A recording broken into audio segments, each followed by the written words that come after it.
Hey everyone, welcome back to FPL Fran. Today's video is going to be the Game Week 24 cheat sheet. It's a double game week, a big double game week to be quite honest, because in a season where you don't have too many expected blanks and doubles outside of the sort of general classic window and that already being diminished, this double game week is an opportunity for a lot of people to use that triple captainship. It's also an opportunity actually to consider using the assistant managership as well.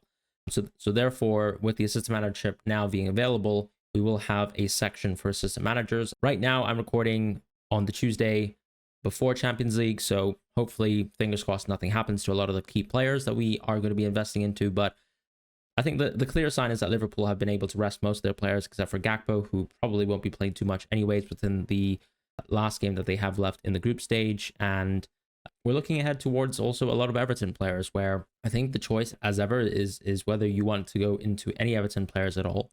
And I think there's pros and cons in the sense that you probably won't be playing these Everton players much going forwards, but they actually do have quite a lucrative double in the sense that you have, okay, one game versus Liverpool, which is not great, but you have a game versus Leicester at home, more importantly, where there's a lot of value and upside there. So that's kind of the double game week as it stands. As I said, this is a good assistant manager opportunity, as it also is a great opportunity to go for the triple captain. Now, the fixtures for Salah aren't really there, but it is a double, and we only have a finite amount of blanks and doubles coming up. And I think that does sort of force you to consider using a triple captain just because. I know a lot of people do sense the upside, I guess, in, one singular game. And I think I'll just point towards a game like last week versus Ipswich, where I suppose a lot of people would have actually expected much more than just the one singular goal versus Ipswich. And that's what Salah produced as potentially the best player in the game. And he really is. And it just shows you sometimes that doubling up that chance, even versus tough teams, is still going to give you a lot of value as well. Whilst one singular game is not always going to produce that amount of value. So to jump into the cheat sheet series, if you've never seen it before, it's effectively a series tier listing players. And what I would also say is this week is a little bit unique in that the valuation of a lot of the double players is very important, because sometimes it's totally okay, in my opinion, to force a transfer just for a player for a double because of how lucrative a double is. It doesn't necessarily bear much in terms of their medium to long-term strength as a player within your team, but shows you that it's probably worth a transfer, even if the idea is to maybe yo-yo in and out of, let's say, an Everton player. So that's kind of the topic I'd like to bring to the fray. But otherwise, the cheat sheet is just a series where we look at underlying stats, future fixtures with a decade approach, and just my assessment of X minutes and other things like press conference news, things like that, things around the horizon as well. So starting with the midfielders, very, very minimal changes in terms of the budget midfielders. Last week, if you guys remember, before Dango's hat-trick, I had already raised all the Bournemouth mids into that sort of top tier, because I just really felt that the minutes for all these players were very, very much secure. Tavernier coming back does maybe softly impact some of the other players, but I think Kluivert is probably the only one who could suffer minutes, but he is also offsetting that by simply being a penalty taker. And to be honest, Brooks is still the one who is most under threat when it comes to his own minutes. And I don't really see Marcus Tavernier really having a huge impact on Kluivert's ability to sort of deliver within the short term, given the injuries that we have at our disposal. Rodgers does get a soft drop, and that's because the minutes aren't perfect. Aston Villa actually do have quite a fair bit of depth. They are also prioritizing these Champions League games, which probably means, once again, Rodgers playing a lot of minutes there, Watkins playing a lot of minutes there, maybe also a little bit less minutes, unfortunately, as a turnaround impact versus Wolves. What I will say, though, is another thing to mention is ultimately when you look at some of the Bournemouth midfielders and also, let's say, contextualize Kluivert actually being on penalties, it's actually very hard to separate that. Someone like Rodgers, who actually has a huge probability of blanking on Game Week 29, being close to these levels of players. Ahmad I've kept here because his minutes are really good and he doesn't blank in the future. As far as the other players in the differential tier, you have sort of soft impacts like declining minutes, like Bassar, which is why he gets a drop. Paquetá is actually playing really well, and he's likely to be on penalties, but still the underlying numbers aren't great. And I think that's still, unfortunately, a reflection of where West Ham are at right now as a team. They played really well versus Aston Villa. I have to commend them for that, because I think they've been, unfortunately, down on a lot of bodies. Maybe when Bowen comes back, Somerville comes back as well, we could be saying something a little bit different about Paquetá, but I think right now, still not super confident, considering the run of games is still middling for West Ham. As far as players like Iwobi and Murphy, these are players where Iwobi, I think his minutes will remain really strong, but he has always been suffering from poor underlying stats, and Murphy's declining run of fixtures is just really present right now. This is probably the last good game, I would say, for Newcastle up until around game week 28, but then they also potentially blank on game week 29, very, very likely. As far as the next tier of players in the midfield, we have Sobo, who's been added. He's actually one of the few players who were rested, or not few players, but a lot of starting 11 players for Liverpool have been rested for this PSV match. And, that's a huge impact for Liverpool here and Sobo, because his minutes should be quite strong for the double as a result of that. They are going to be involved in cup competitions as well, and that's going to be an opportunity to rotate, probably more so within the FA Cup game, whereas they have to put their full focus, I think, in also making sure that they stay alive within that Carabao Cup competition. But as I said, with Wolves at home around the corner, I think he's a very strong pick. As far as, let's say, some of the other players, Kulusevski is only really a short-term pick. I think he's the type of player where I'd see out the next 3 games, Brentford, Man United, Ipswich as well. I've added Richarlison as well. There's an asterisk around him because I still think that his minutes aren't very good. But our evaluation of how good these Tottenham players could also drastically change if there's a sudden potential announcement of a double game week 25. But I would not be baking a lot of probability into that happening. And it's also predicated on things like Spurs, for example, securing top 8 within the Europa League. On top of that, we might not even get, let's say, an announcement provisionally on double game week 25 until maybe they actually are able to beat Liverpool after that Carabao Cup match, if they are to come out of that tie ahead. As far as Mitoma and Martinelli, I still think that these are players who have really solid minutes going forwards, but ultimately the fixtures aren't quite there, or maybe with Martinelli's case, the minutes aren't perfect. Maybe Trossard's actually arguably been playing better. He's probably been the most inform Arsenal midfielder, if we want to put it like that. But I quite like Martinelli because it seems like his minutes are still stronger than Trossard's. But I could be wrong on that, and I still think he's a differential at the end of the day. As far as, let's say, the next tier of players, we have Gordon getting a drop because this is just a reflection of the Newcastle fixtures. What I mentioned a few episodes ago in terms of Gordon actually getting better minutes than Murphy, I think is just going to stay true in terms of the pecking order of things. But at this sort of price point, I still think that Gordon's going to drop because of the fixture impacts and also the blank impending. So this is just a great opportunity to simply make that move towards Mbumo if you own Gordon. With Luis Diaz, he also has been rested for the Champions League game. And so the bonus of that is he probably is going to get really good minutes versus Bournemouth. But I suppose the banker this week for Liverpool attacking players is probably still going to be Everton, despite Everton actually being a really solid defense. I just think that the way that Bournemouth have played away from home this season, or rather at home this season, has been extremely impressive, and it's always going to be a bit of a tougher game. You'd think that maybe, let's say, the minutes of someone like Luis Diaz or Gakpo is going to be a lot better, but maybe if we're trying to see a little bit more rotation around the Carabao Cup, that Everton game might also be something that some of the key Liverpool attackers outside of Salah will kind of suffer from in terms of minutes, just due to turnaround impact. As far as Odegaard and Bruno, I've only softly dropped Bruno. I still think at the end of the day, there's a lot of value to being a penalty taker. And it goes back to that Crystal Palace away match where, to be quite honest, if you were watching Mbumo purely for open play returns and things like that, and just sort of watching him throughout that match and trying to think that he's going to have a great game, I think Crystal Palace away at first is actually just generally a tough game, and Brentford actually played really well. But to be quite honest, Mbumo had not too many opportunities outside of the penalty. He still had racked up around, I think, 1.52 XG, which is really, really impressive. But, it was still a quiet game, I think, for most parts up until, 70 plus minutes. And so I think at the end of the day, that a lot of these players have opportunities to kind of foray into good shot scoring oppositions. But a lot of the value tied up in these players is really the penalty aspect of things. And so ultimately, I don't think Odegaard and Bruno will suffer too much, as they do benefit from that. With Bruno, I think one of the biggest issues as to why he's dropping is because of the additional minutes that we're continuing to see with him in the pivot. With Mainu and Garnacho sort of competing, I suppose, or being dressed for a transfer, I'm not really sure what's going on there, but the more minutes that Garnacho plays, the more you see Bruno in the pivot. The less minutes that Mainu plays, the more you see Bruno in the pivot as well. And I think, unfortunately, we're starting to see that general trend. I won't say that that's going to be something that's very consistent, because I think that the minutes of Garnacho and Mainu can be quite up and down, but that's just a soft impact towards Bruno, who just doesn't really have any clearly good games up until Ipswich at home, although you could definitely characterize Tottenham away as being a good game. As far as the other players, I have to say I've been quite shocked at the sort of output of Tottenham. I mean, you had a Leicester at home fixture. That was once again what you'd call traditionally, I suppose, a banker. And we've already seen Tottenham, unfortunately, not deliver the goods versus Ipswich at home, but they've also conversely done extremely well in a game like Southampton away. It's hard to kind of contextualize where Tottenham are at because there's still games where they've played very well versus mid-table to sort of top-table teams. And once again, you see some sort of downs in terms of their performances versus the bottom half. I wouldn't say that this necessarily is a symptom of how Ange sets them up, but more so really just how unreliable that they've just been over the course of the season as a team.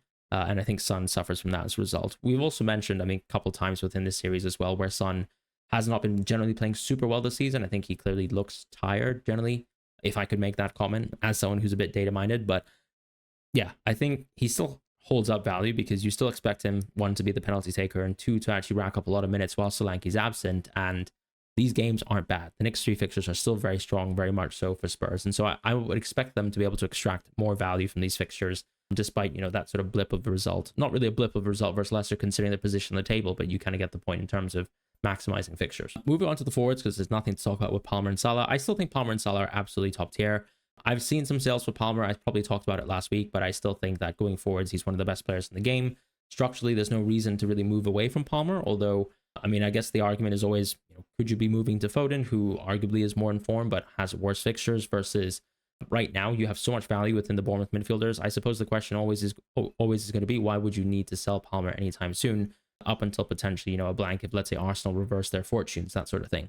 As far as the forwards, though, moving on to that, NDIA does rise towards the top, but there is going to be a soft asterisk on NDIA simply because there are very, very small doubts about whether he has an injury as a result of that Brighton game. He did come off a little bit earlier. There was a journalist who actually mentioned that he signaled towards the bench. We're due a presser, of course, from Moyes this weekend or before this weekend, and we can make our assessments there. Beto is going to be a pick that I think, you know, is not on this cheat sheet here that a lot of people can consider. And if you're watching the video, I suppose that's a bonus nugget. But Beto is, I believe, 4.9 million in the game. And he could be quite an interesting pick because, look, it's a center forward and he has a match versus Leicester at home. And that probably is enough to justify it. My only concern is he could also be a player that can actually have really adverse minutes in the future. Worst case with NDIA is you do have a potential penalty taker for the short term, and someone who's actually going to consistently play minutes. Whereas Beto could also, I suppose, lose his position even by the Bournemouth fixture, because we don't know what exactly is going to happen post the Game Week 24 deadline when it comes to transfer window movements for Everton. So I do think if you are in the market and you have that luxury ability to actually go for a striker, you could just go for Beto and then kind of have the plan to move him out of your team. So as I said, a nugget for someone who actually listens to the video. Now Pedro, Raul, Delap, and Vardy. A lot of people have and take issue with João Pedro. I think it comes down to, look, there have been many moments in the season where Raul and João Pedro have been very dull or very flat as picks. They have games and they blank versus key teams. Yes, that happens. But we've also seen these players deliver versus some of the tougher teams. We've also seen these players deliver in some of the good games as well, like Raul did versus Ipswich recently, where he scored 2 penalties. I think João Pedro still has the opportunity to do that, although Brighton, I have to be completely honest, have not been playing well whatsoever this season. Their performances overall are more reminiscent of a bottom half team, even though they're just wholly onto that sort of top half edge. But yeah, my thoughts on João Pedro is he's still a penalty taker. He still plays 90 minutes a game. I'd say in terms of liveliness, it probably has been a little bit more flat recently for Brighton and João Pedro, but I still have the confidence when, for example, looking at some of the market odds, that people haven't really shifted their opinions on Brighton despite actually seeing some of these recent performances. And so I feel quite confident he's still a strong pick at this price point. And that's really the kind of closing argument here at this price point. I think he's a good pick. Delap gets a soft drop because after Southampton at home, which clearly is just an amazing fixture, the fixtures after that are very, very poor. Underlying stats are noticeably poor as well, but he's on penalties equally. In the next tier, we've got Wisa as a standalone 6.3. No one else really at this tier I think is really worth purchasing. Wood has already moved up to the next tier, so as you guys can see, I mean, there's really no one else in this sort of price point. And it's an interesting price point because a lot of people this week will be considering a move like João Pedro to either Ndiaye or just moving towards Wisa if you have some money in the bank. I think that Brentford have some really good games, and his underlying stats, as we've mentioned as a sort of recurring topic in the channel, has just been really, really consistently good this season. So no real complaints about Wisa as a pick. He's always been a good pick for me since we've already kind of reached the sort of point in the season where I'd say small sample size, Wisa's XG seems a little bit too high. The reality is it's extremely high, And that's just a credit to him as a player, and his minutes have remained really good. In the next tier, we have Gakpo and Wood once again at the top. The reason why I actually haven't dropped Wood towards a yellow asset is because I do want to make a point that this Brighton game is really good. Now, if you can make that one free transfer towards Gakpo, I think that's a very simple and easy move to make from Wood. But at the same time, if you can't make that one free transfer move and you actually might only be able to get there with 2 free transfers, I actually think that Wood is actually a really solid pick for Brighton at home. Brighton just haven't been a great defense. They have actually had some really good expected goals conceded lately, but that's a very small sample size. Over the course of the season, I think Brighton have been, for the most part, disappointing on defense, and they've also had some injuries as of late. So I do really like Wood for this week, but after that, I think he actually can be considered as a sell. But there's always the argument of, it is a player like Wood who's been playing so well for the course of the season, just a season-long hold. I'm someone who, as I've already sold Wood, I'm happy to sell, generally speaking, when someone actually enters such a poor run of games, but that's just me. So you can obviously hold your own opinion on Wood, but to me, I'm starting from next week, he's going to drop towards a yellow, and that's just kind of awarding in advance. As far as Havertz and Mateta, soft drop for Mateta because the fixtures are declining for a team like Crystal Palace. There is an Ipswich at home fixture in the distance in Game Week 28, but we also know that there's a pretty significant chance that they will actually blank in Game Week 29, so that's something to keep in mind. As far as, let's say, some of the other options like Jackson, Isak, and Watkins and Haaland, I do think that the point to mention on Jackson is that he's got a really good game here at West Ham at home, but then that is followed up by 2 pretty mediocre games, and he actually is still at a price point where you really want him to be delivering more than he has as of late. I think that that's just form, to be quite honest. That is very hard to predict because Chelsea overall, I think, have performed really poorly over this good run of games. Jackson has maintained really good underlying numbers, and that's always been a constant theme with Jackson, but ultimately, when it comes to Game Week 27, we might be considering going back into Jackson into our teams. And so I think that the idea of Jackson is, yes, I mean, he's been playing pretty poor recently. Some of the games are still okay to middling, but to me, I'm more eyeing Jackson as a pick or a transfer in for Game Week 27 instead. As far as Watkins, you're probably just going to see out these 2 good games. As far as Isak, I would see out at least Game Week 24. It's very hard to justify, I think, selling Isak now. It's a case of, one, transfer value, how invested you are into this sort of player because of the team value aspect of things. And if you're not, if you have been a recent Isak buyer, I think there's also an opportunity here to consider selling him because the fixtures are poor and you might be able to benefit in the medium term by being able to sort of respend your money in a different team structure. And I think that can be considered as an argument. But for now, I still think that, yeah, you're going to give him full at home and you're going to reassess after that because it's not like Man City away is as terrible a fixture as it ever looked a year ago. As far as defense, shifting over to that, not too many changes. I've added O'Brien to the cheat sheet. He's played really well for Everton. Beware of fans, as people like to say, but generally, I think the fans have been extremely impressed with him. If anything, that sort of argument of Mikolenko still seems to be, in my opinion, a bit of a distant memory. I think his minutes should still be really good for the Game Week 24 double, but you never know if there's going to be late forays into the transfer window. But I think even with the Dominic Calvert-Lewin injury, I suppose if there's ever going to be a transfer, potentially it really should be within attacking positions, or at least within some of the winger positions. O'Brien has given them a lot more backup than they probably expected to have. And I do expect him to play both the games in the double. Now, long term, I'm not sure if he's going to be permanently nailed compared to someone like Tarkowski, but I think at this sort of price point, worth considering since you need that kind of leeway, right? The point, I suppose, of going into an Everton defender is the idea that they're cheap and you can actually kind of go into them as opposed to spend 4.8 million almost on Tarkowski. So that's why O'Brien is added to the sheet. I think his minutes are probably safer than Mikolenko's. After that, though, the only other change is a soft drop to Dunk because, unfortunately, I think it's probably just a reflection of overall his general fitness this season. He has not been able to sort of maintain his body for not so tough a schedule, to be quite honest, for Brighton. And maybe I've also just been overrating Dunk and his sort of set piece threat, all those kind of things. So soft drop for Dunk here. Tarkowski gets a rise. I talked about him previously with the kind of discussion of Mikolenko and O'Brien. But I think at that sort of price point, I just don't see myself really moving towards a player like that. Every little bit counts in a game like FPL. And when you're spending more money on a certain player, you kind of need to question yourself why you need to justify that. And Everton defense is very good. Don't get me wrong. But yeah, I think spending that sort of money on Tarkowski is probably going to draw up questions when probably the only week where you really want to be playing an Everton player is this one. And you might as well just get the same value from someone like O'Brien or Mikolenko.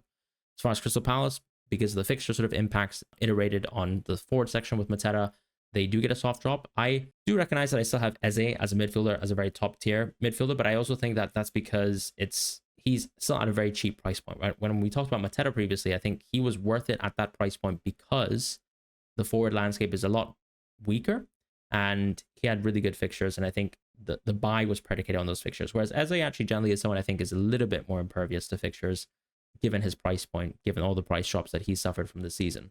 As far as Hall, he also gets a soft drop, and that's just a Newcastle fixture impact. Nothing to really suggest, other than, of course, Blind Gaming 29 is a real distinct possibility for Hall, and that is going to have an impact on how you evaluate someone like Hall within your teams. No other changes in terms of the premium players. I mean, Guardiola looked absolutely exceptional versus Chelsea, but the fixture run coming up, I mean, I'm sensing a lot of lost clean sheets there, even going up to that Tottenham game. So whilst he is so attacking, and maybe I think the key sign is potentially asking ourselves whether Marmoush is going to have I guess a long-term positive impact on Guardiola is something that we still need to wait to see, because I still think that the defense for the most part has looked poor. I would say that Chelsea didn't really challenge City's defense after really the first, I guess, moments of panic for the new transfer in Kushanov, but the question I think over City's defense and that sort of level that they produced is still very much relevant, and I can't see a dramatic shift despite some of the new transfers and I guess the good performance versus Chelsea. It's very hard to rest on that. I would actually prefer to sort of lean towards Chelsea played quite poor in that game. Going forwards, I'm not expecting too much value from a City defender, but I might eat my words and Guardiola could be an attacking menace going forwards. But I'd rather sort of, back that when he has a better run of games and ultimately is against a better run of defenses. Other than that, Virgil and Trent still top options for the week. So is Konate. I mean, at that sort of price point, Konate is just a steal. There's not much to really say that Virgil's worth the additional 1.2 other than he is pretty injury proof compared to someone like Konate, at least as of late. And so that's really the main difference there. Gabriel and Saliba, being back as a pairing is lovely to see. That's obviously related more so to Saliba's hamstring injury, but him coming back is huge. As I mentioned previously, Arsenal did look like a sell a few weeks ago, but I still think actually their defense has posted really good numbers. I would be really encouraged as someone who owns Arsenal defense, actually, even looking at a Man City at home fixture, doesn't look so poor as it did previously. In the goalkeepers, we don't have too many changes. It's just Henderson getting a drop and Sells getting a drop, and that's really fixture driven. I think that unfortunately, because of the existence of the double and also Raya as a very solid goalkeeper, those are still my top three goalkeepers: Pickford, Alisson, and Raya. And that's really all I have to say on the goalkeepers. It's just a nice, convenient game week to move on to these players because you can capitalize on the double and probably not have to deal with them going forwards too much because they're still just really strong defenses regardless of the double. So moving on to the assistant manager section, this is going to be completely new. This is predicated on the new chip that has been introduced for this 24-25 season. What I'd like to say about the assistant manager chip first and foremost is that the assistant manager chip is potentially the strongest chip that we've ever seen in the game. And the more important point that I'd like to make is that it is more worth using free transfers to shift managers between good game weeks and bad game weeks than it is to actually shift regular transfers in your FPL team. If you are not able to field a team of 11 players, for example, in FPL, or you really have a crucial transfer to make, like suddenly, I don't know, moving a player who's missing into someone like Mbumo who has an amazing game, or, whatever other example you can come off the top of your head with, I just think that the assistant manager is still outright better. In those circumstances, I would actually be considering a hit quite easily. That's how strong and powerful the chip is. The way that I've outlined this graphic is I've almost tiered these managers into how you should be sort of micromanaging your transfers. The idea is you really want to be maximizing this chip so that you are basically on a green manager every single week of the chip whilst it is active for yourself. And so this week, if you are using the chip on Double GW24, what you're really looking forward to is either Slot or Moyes. I'll talk about sort of what I feel about that later, but generally speaking, as I said, because of the strength of the chip, we've seen a backwards look of assistant manager point projections, and we've also seen some of the outcomes of some of the matches so far. So some people on Twitter have already been looking at showing how some managers would have performed in previous weeks, going back in terms of assistant manager points. For example, Moyes last week had a great sort of table bonus game where he was able to get a lot of points, 19 points in one fixture. So that shows you the strength of the chip already in terms of like the high ceiling of the outcome. But the more important point to make actually is we've already seen expectations of double game weeks in the past, and Rob T created a very, very useful thread on Twitter that a lot of people should actually have a look at to just get a feel for how important it is to probably make sure you have a double game week in mind when you're actually using this assistant manager chip. It's not just an opportunity to pick an underdog manager and pick them 3 times in a row. It's a good opportunity to either maximize through someone like Slot, where you have such a dominant expectation against even some of the tougher teams like Liverpool do, because they have been far and away the best team in the league. Or of course, it's an opportunity to still maximize with someone like Moyes, who has a double game week, one really good fixture, but no table bonus, and then another great fixture where very, very slim chance of table bonus, but it's a double still. And so a lot of these kind of considerations do apply, right? Some of the single game week games are amazing. And I think a good example of this is on this graphic. It's on Game Week 25, where Silva right now has a single game week. And that in of itself is a really good fixture because it's Fulham versus Nottingham Forest, who are more than 5 league table positions ahead of Fulham. And that makes it an amazing opportunity for Fulham at home to get a result versus Nottingham Forest. And that makes it a green fixture for me. So I've considered all the managers within the game, but I'm being completely honest with you right now. I would not consider any of the other managers that aren't on this list. And maybe I've missed out on, let's say, for example, Ivan Juric, the Southampton manager, as a play for 25 and 26 combined. But you're free to do that. I just don't think there's any value to even considering it. Slot Moyes is the two managers you want to consider this week. The consideration for Slot is going to be about how you want to triple up on Liverpool. Maybe tripling up on Liverpool in the outfield positions will give you, I suppose, or bridge the opportunity cost of actually going Moyes instead of Slot. Because the issue with going with Moyes is unfortunately that you will probably force a transfer in Game Week 25. Not even probably, but you should. Ultimately, you should be moving to Silva in 25. That's my opinion on Moyes. And then you should also then be moving probably away from Silva into an Arteta or a Van Nistelrooy. Unfortunately, if you go with, let's say, Slot, you're probably actually going to get a lot of value from this chip, but it also means that you suddenly take away from another Liverpool player. And so there's that opportunity cost as well. So I think there's great ways to go about this. You might be, someone who doesn't really want to own any Everton outfield players. Instead, you want to just back Moyes instead. I think that's totally fine. Choose whoever you want between Slot, Moyes, and make a strategy around it. If you go with Slot, it's so easily to play to go 24 and 25 with Slot, and then just to reconsider on 26, where I don't think there's a huge opportunity for a lot of upside for 26. It's more so really downside with Slot, and I think there's an opportunity to really jump ship there with Arteta or Van Nistelrooy. As far as, let's say, Moyes, I would just be yo-yoing, and not even yo-yoing, sorry, but I would just be leapfrogging from Moyes to Silva to someone between Arteta and Van Nistelrooy. Van Nistelrooy is your classic table bonus option. We probably thought he was incapable of getting a win after that early West Ham win, but he's done it. He's done it versus Tottenham. Who knows if he can do it again in Game Week 26. Arteta, on the flip side, just gives you one of those classic options where he has the opportunity to absolutely beat down on an opponent, which is why they're both interesting options, right? It's opposite ends of the coin. And I think otherwise that week is a little bit flat in terms of some of the other options. One of the biggest things that I would like to mention is it also comes down to, for example, let's say that Liverpool fixture as well, because that Liverpool fixture is Game Week 26, right? So someone who actually is considering backing Slot the entire time up until 26, the reason why Guardiola is here is because that's actually a really good opportunity for Guardiola to get some upside. The only issue with that fixture now is that there's a very real possibility that City will still not get that added value of the table bonus. If we see City get some really poor results over the next 2 games, then suddenly Guardiola, of course, will move into a table position where he might be interesting as a pick to go for versus Liverpool. But for now, there's not too much excitement really outside of, in my opinion, as I said, looking into that Arsenal-Leicester fixture and just taking one side of the coin and hoping for a bit of a crazy outcome there. And that's all I really have to say for this week on this segment in terms of assistant managers. I'm not planning to make this a weekly recurring segment. I will only create this if there's going to be a double as part of the 3 fixtures involved. And right now we have a double in Game Week 24, hence why I'm talking about assistant managers and how you should sort of plan out the chip for yourself. But otherwise, I hope you guys have a wonderful week of FPL. Take care, goodbye, and I'll see you guys soon.